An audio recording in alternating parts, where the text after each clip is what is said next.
Business taxes. We're stressing about all the time and all the money you spent on your taxes. This is my bill? Now Business Taxes is a TurboTax small business expert who does your taxes for you and offers year-round advice at no additional cost, so you can keep more money in your business. Now this is taxes. Intuit TurboTax. Get an expert now on TurboTax.com/business. Only available with TurboTax Live Full Service. Hi, this is Rooster from Outcry Radio. Catch me here on Blog Talk Radio every Saturday night at 11 p.m. Eastern Standard Time, or follow my blog at conservativeoutcry.net. Now, back to the Sackheads. Here on the Sackheads Radio Show, 347-205-9399. So we had two other interviews. One was exclusive, and then the other one was with the less exclusive. I want to talk about the less exclusive one first, and I want you to set that up, the one with Congressman Sessions. And the only reason No, we're going to go to Donnelly first, just because Sessions could dovetail into. Oh, that's right. Let's see.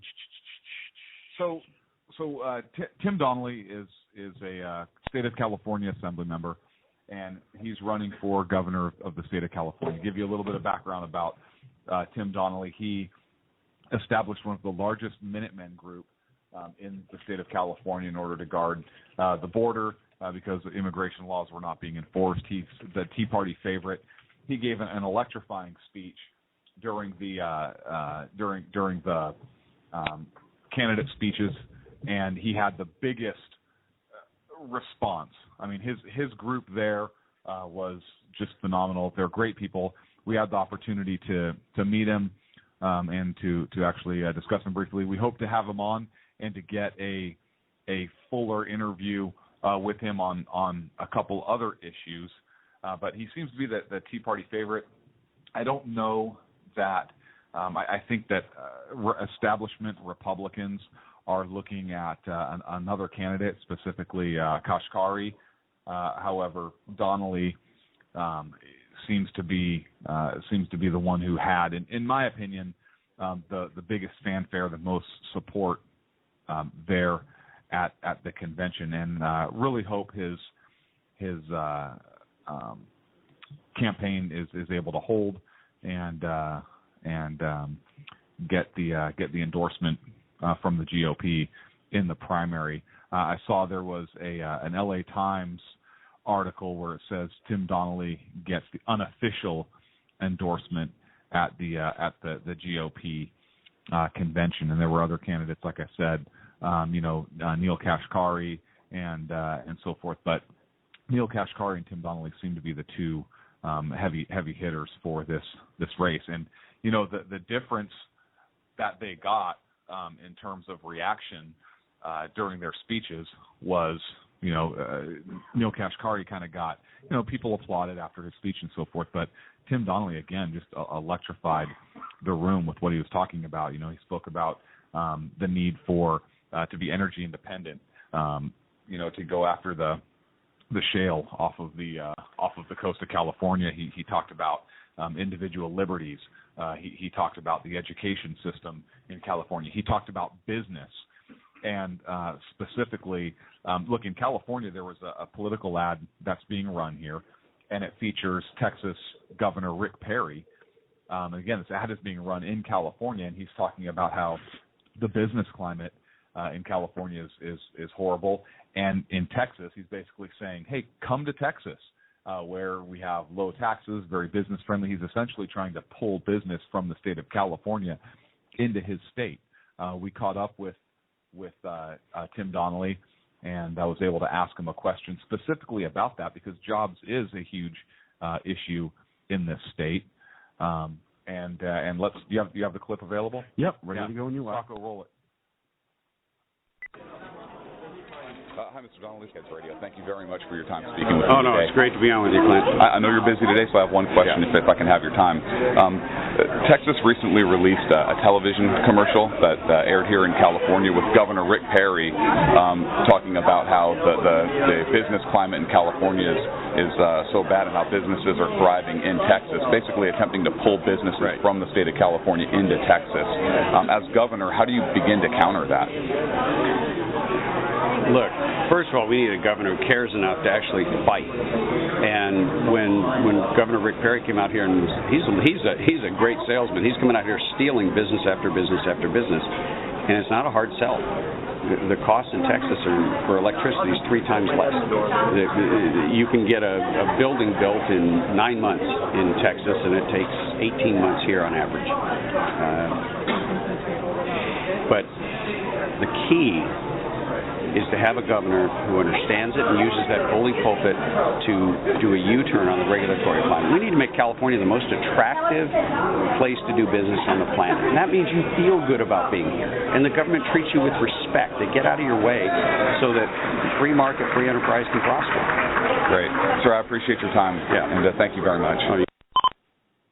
So he talks about free market principles being used, and in his speech, he ends up saying and closing it, and he got just a huge eruption of applause. Enormous. He said, I want to get to the point where we have U-Haul trucks leaving the state of Rick Perry's Texas and bringing their business back into California, and the place blew up. I mean, I think it was the biggest applause I saw. It shook the room. It absolutely shook the room. Yep. Bigger than Congressman Sessions when he spoke publicly after the media presser he had, just the largest applause that he got. And he talks about Rick Perry being a salesman, and it's true. You know, you kind of look at this ad if you're not familiar with it because you're not from California. Rick Perry is almost like he's selling AARP insurance or something. Right? I mean, he's not the old AARP colonial robot insurance from Saturday Night Live. He's kind of out there, and just doing his thing. So come on to Texas, where we'll treat you right. And it's true, but it does sound more attractive, probably because the current state of affairs in California versus Texas. It is more attractive to go to Texas, and he's somebody who is concerned with that and recognizes the free market. But he also said something that I thought was pretty astute.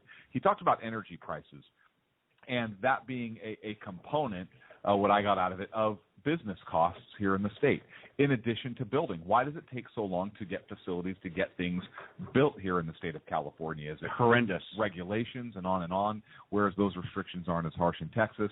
And so he brought a lot of other dynamics into play. And to be fair, he was getting ready to go in and go up and give his speech on stage when his staff and he was gracious enough to let me talk to him. And so he brought those other dynamics in within the time constraints he had, and I was very impressed with that. And again, that followed up by his speech he gave on the convention floor, I thought was pretty compelling. Well, and that's why we're talking about this convention a lot, and because the implications that it could have nationwide, being such a liberal state, being such a strong Democratic state, for him to be getting the reaction as a Tea Party member running for governor, and even those who aren't necessarily in the Tea Party caucus and the delegates or whatever even applauded that. So that tells you what a huge issue that is, and how a true conservative can really rally people around him. And I think that's huge. And I hope he can build that momentum and keep going. I think it's a great sign for other governors that are any elected official that are Tea Party leaning, that they can rally some people behind if they know which points bring us together. And I think that's a huge point in the state that brings old Republican. What you're hearing is Hardie Fiber Cement Siding living up to its reputation as the siding that helps resist weather damage, no matter what Mother Nature throws its way. James Hardie knows how important a reputation is, especially when you're a home builder. That's why Hardie products withstand the elements better than wood-based siding, with styles to match their strength. Because when home builders work with us, we deliver our best so they can look their best. Protect your reputation with exterior products by James Hardie. Taxes was waiting around for your taxes to be done, which led to worrying about not getting any money back. Now Taxes is matching with a TurboTax expert who can do your taxes in a day to get you up to $4,000 fast with a refund advance loan. Now this is Taxes. Intuit TurboTax. Get an expert now on TurboTax.com. Expert filing only available with TurboTax Live Full Service. Refund advance has $0 loan fees and 0% APR. Refund advance loans may be issued by First Century Bank, N.A. or Web Bank. Terms apply. Subject to approval. In and Tea Party together. I think that's one of those and not umbrellas. Old Republicans. It could be younger people that are more affiliated with the Republican establishment also. I mean, they don't have to be old. And why you decide to discriminate against people of who are annually challenged, I don't understand. Well, I didn't have Ken to pick on tonight, so I had to pick on somebody. I can't go through a whole night without picking on somebody. Right. Why do you do that to me? I didn't do anything to you. You're the one discriminating against. Rooster's not here, so I can't mess with an elderly person. It's so a rough night. Throw something out. I got to throw something at somebody. Right. You beat Sacco into the ground about the sound clips, so I can't do that. I mean, it's just at some point you got to figure out a difference there. Look, we had the opportunity to ask Congressman Sessions a question. Congressman Pete Sessions, he's out of Texas. I believe it's the 32nd Congressional District in Texas, and he's the chairman of the House Rules Committee. So he's kind of a big deal. And again, it's kind of interesting that they brought him into the California Republican Convention.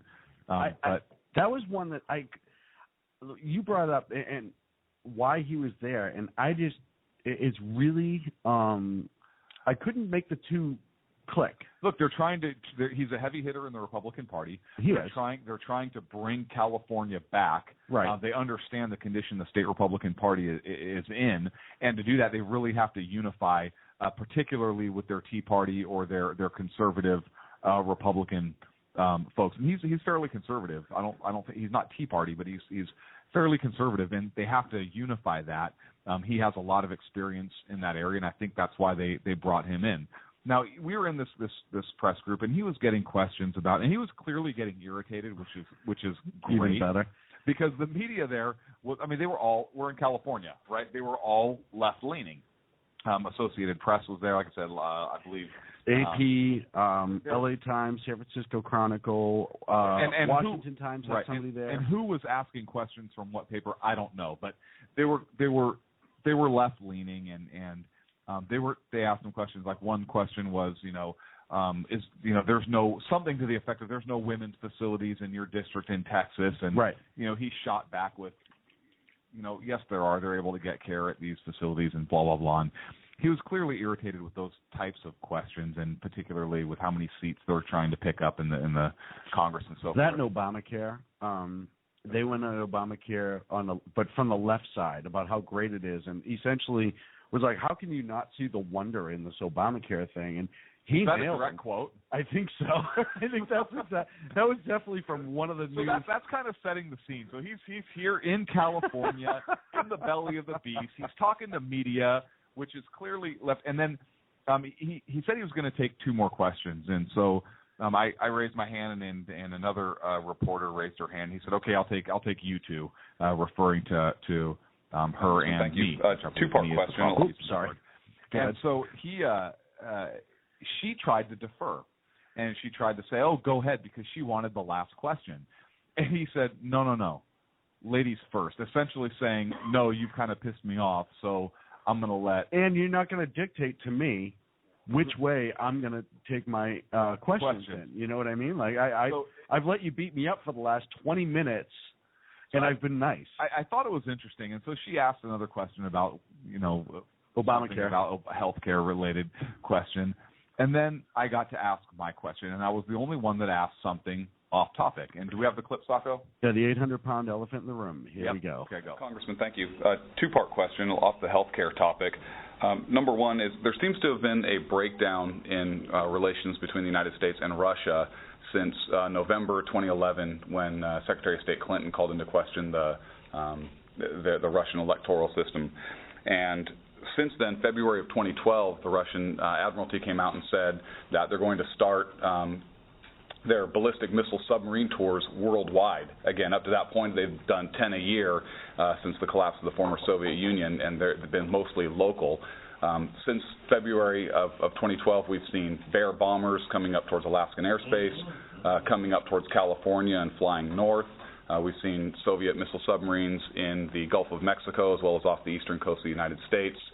They've circled Guam. They seem to be ramping up this activity, which hasn't been seen since the Cold War. So my questions are, one, do you believe we're headed towards another Cold War, and is that a topic of conversation in Congress? And number two, is the party looking at, as we approach 2016, running another Reagan-esque Cold Warrior to deal with this potential threat?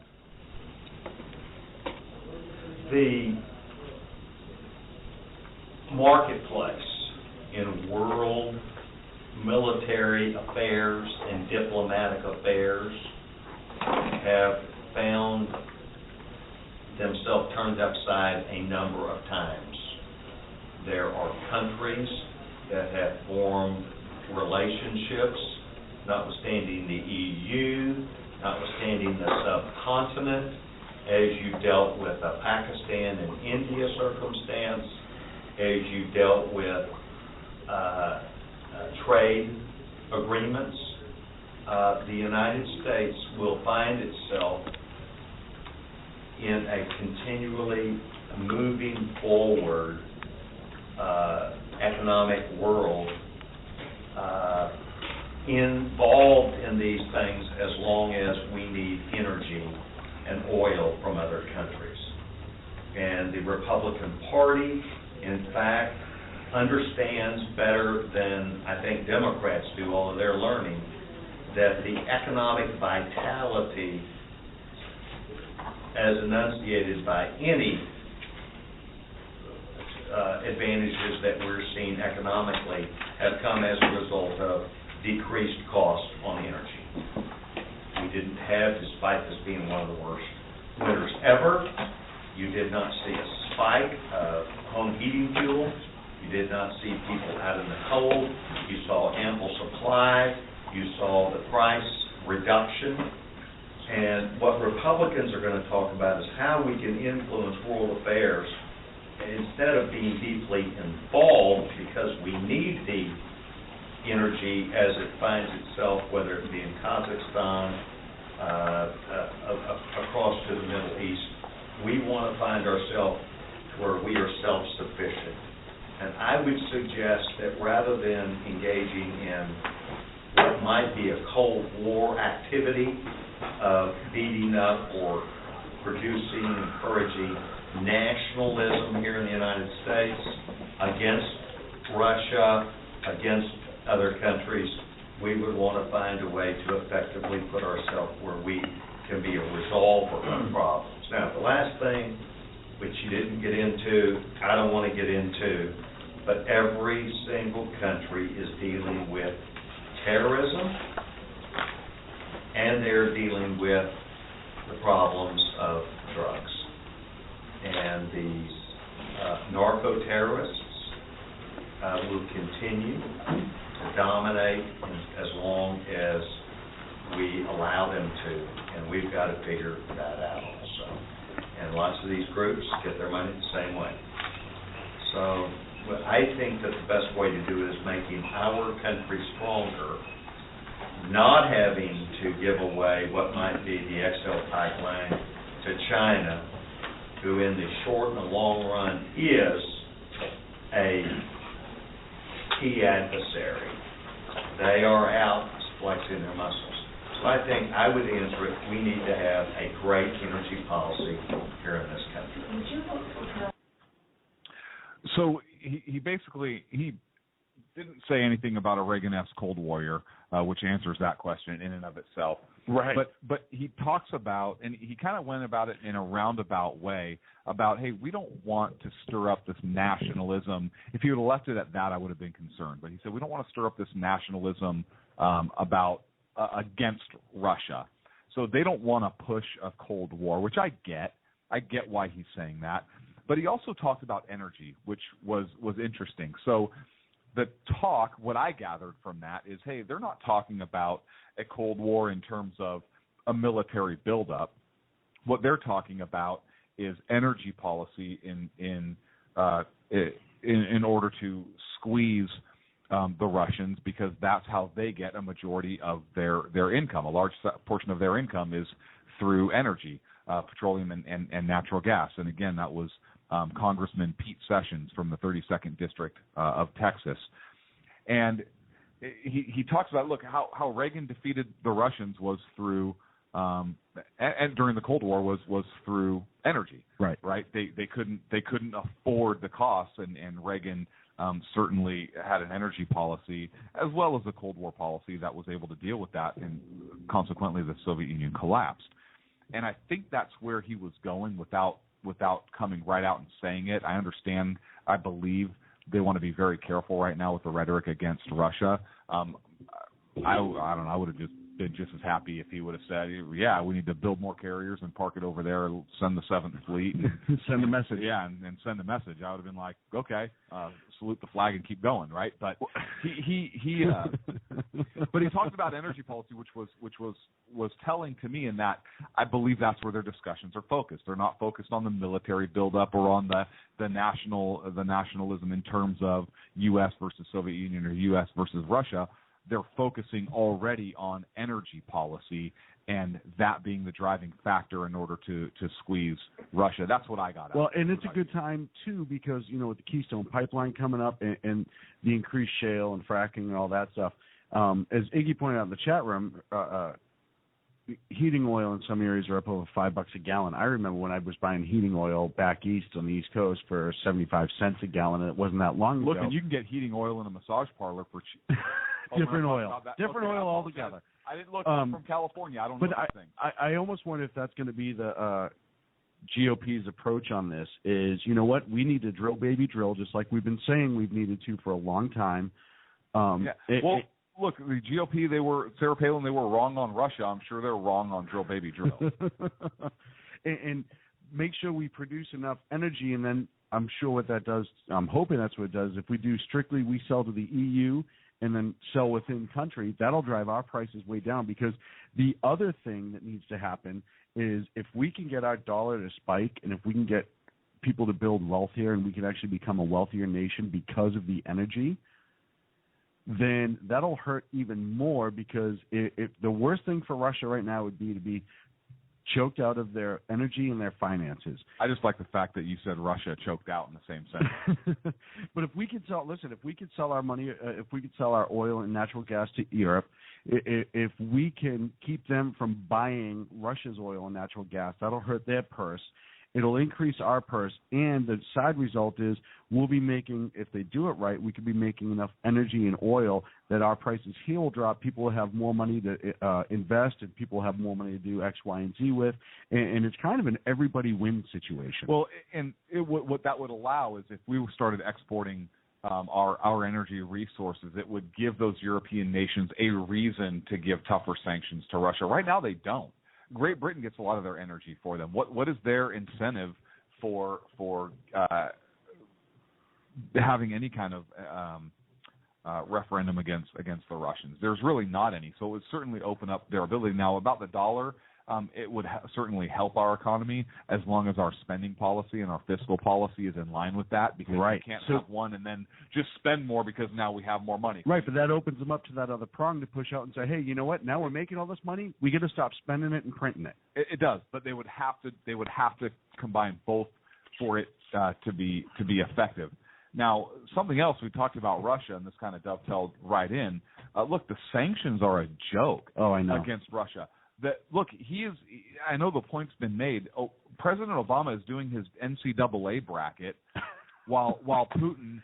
He was on vacation. Is determining how he couldn't have done his NCAA bracket on vacation. Soviet Union of Russia, and it's look, when you have the people who are targeted making fun of you on your sanctions. From your sanctions, when they're basically saying the Academy Award should go to you for best supporting actor. Yeah, it's pretty amazing, isn't it? When you have somebody who's sanctioned saying, quote, Comrade Obama, which, by the way, the fact that you call him Comrade Obama is funny on so many different levels. Right. One, because that may be what the friends on his left call him in their meetings. And I'm sure when he read that, he was like, they're starting to like me even more. They're calling me Comrade. Either that or, hey, this is somebody from my college years when they used to call me Comrade in the Marxist Club. So they call him Comrade Obama. And what will you do with those who have neither accounts nor property abroad? Or didn't you think of that? He actually said that. He actually said that. They actually made that. They are mocking us, and by us I mean you, President Obama. But they're mocking our country. They don't take this seriously. And they've pretty much said that military action is off the table. We're not going to do anything. We sent some F-16s over with some pilots. Hopefully we sent the planes. They just, they sent some F-16s. They didn't verify if it was the planes and the pilots or the planes without the pilots or what.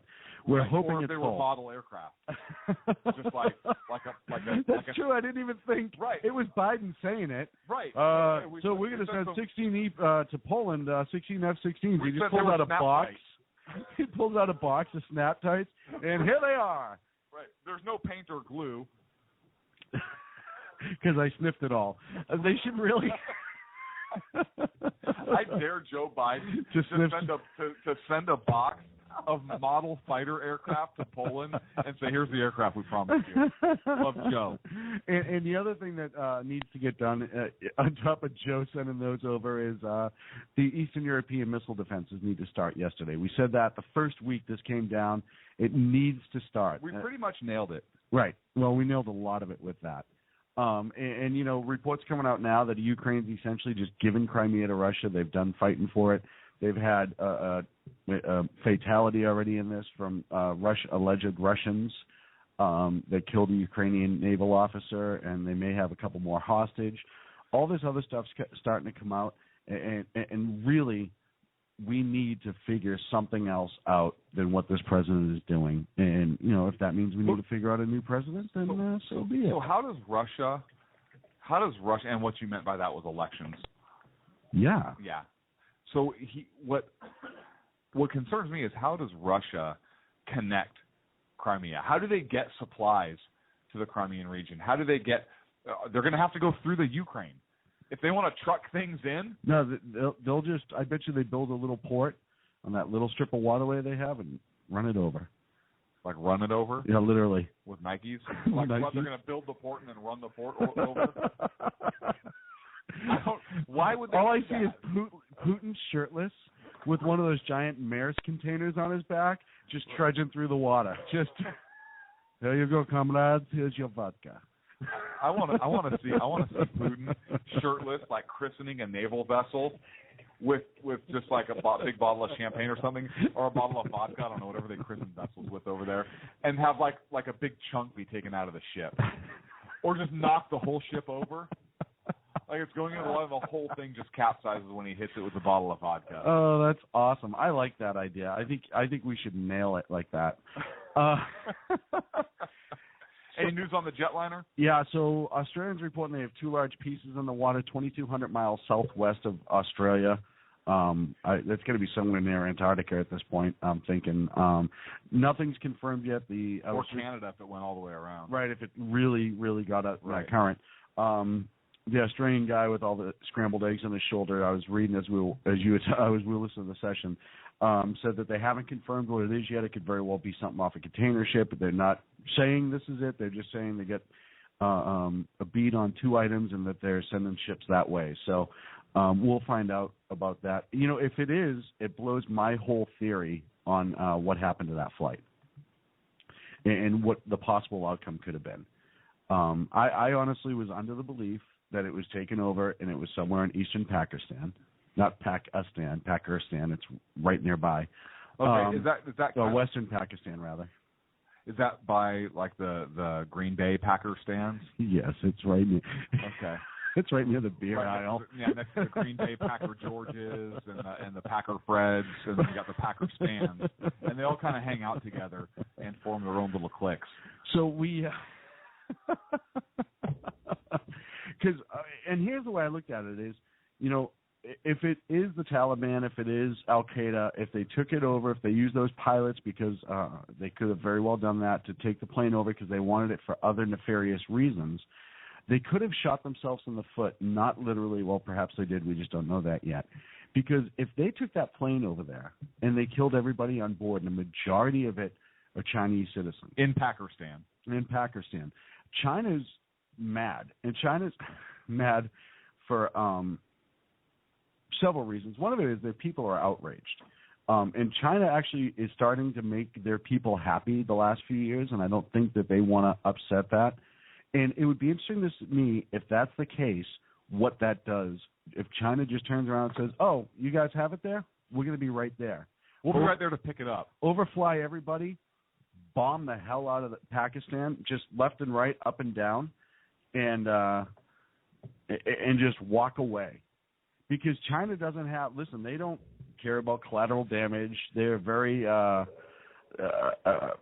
they don't care at the end of the day. And they have the technology and the ability to do it. And if they just decided to roll over, and we talked about, when was the last time China, outside of World War II, has really attacked anybody on a large scale? We sent Americans to help that. The Japanese were kicking their rear ends in. Yeah. So I think that if that is the case, and nothing's confirmed yet, I think that could be a real game changer for the Taliban and nations that harbor them. Because if China's going to go, because it's not like us where we have, Absolutely. Israel could be like, whew, thank you, China. Thanks for helping us out the way the U.S. wouldn't. Exactly. Right?